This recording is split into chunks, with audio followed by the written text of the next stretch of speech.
for a statement, then that's when you go to the last page of the verdict form, which is for damages. So, for example, if you find yes for all of statement 1, then you could go to 4 and 5 for damages. If you find yes for all of statement 1 and statement 2, you still go to 4 and 5 for damages. If you say yes for statement 1, statement 2, and statement 3, you obviously go to 4 and 5 for damages. If you answer no on any of the pages for any of the statements, you don't go to 4 and 5, okay? So that will be for all of them. And then when you do come to a verdict, make sure the foreperson signs it and dates it, and then just let the deputy know about that, okay? All right, now, for the tough part. You may remember at the beginning of this case, I told you we would randomly select 4 people to be the alternates, okay? We still have 2 alternates left. And the numbers were placed in the envelope from the very beginning of the case. So let me just say before I release the alternates that I know that this trial has been a huge sacrifice for all of you. And I have taken, and you've taken away from your life for weeks on end here. And I know I speak for all of us associated with the case, and I want to thank you for your service in this matter. I know how hard it is to come this far and then not get a chance to deliberate, but that does not lessen the respect and admiration that we have for you. As an alternate, you will not deliberate, but you are still under order of this court not to do any outside research in this case or to talk to anyone about this case at this time, and you're still under your oath as a juror. That is because if something happens to a juror during deliberations, I will call you back for service, and you will join the deliberations, and they'll start again, and you'll be part of the jury.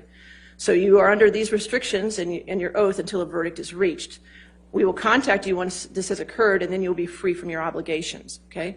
But again, thank you for your service, all right? So in this matter, the alternate jurors are juror number 3 and 14, all right?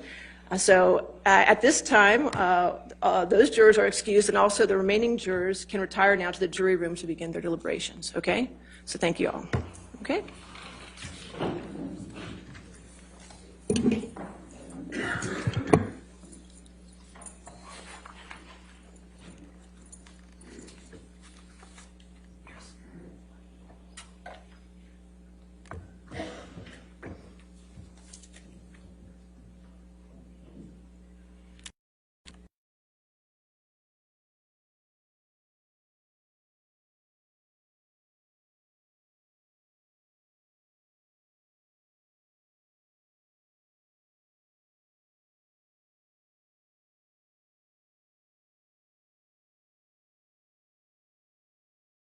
So it'll always be at the top of the hour. So for example, if I get the verdict at 10:20 in the morning, it wouldn't be read until noon. So it's always going to be at the top of the hour, at least 60 minutes later, if that makes sense. That gives you time.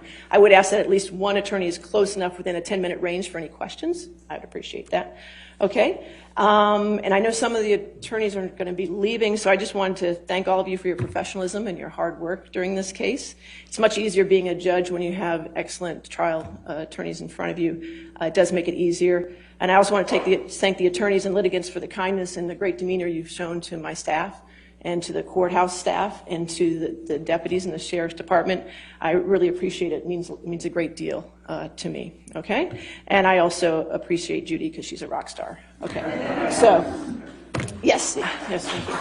Oh. Well, that's a first, okay. Your staff and the deputies have been absolutely phenomenal all the way through, just outstanding with everything. We really appreciate that and appreciate it. All right. All right. That is one thing on which, Ms. Peter-Hofton, we respectfully agree. Completely agree. Completely agree. Well, good. I'm glad on the last day we finally have an agreement. Thank you, Your Honor. We're very grateful. Thank you. You want to approach? Sure.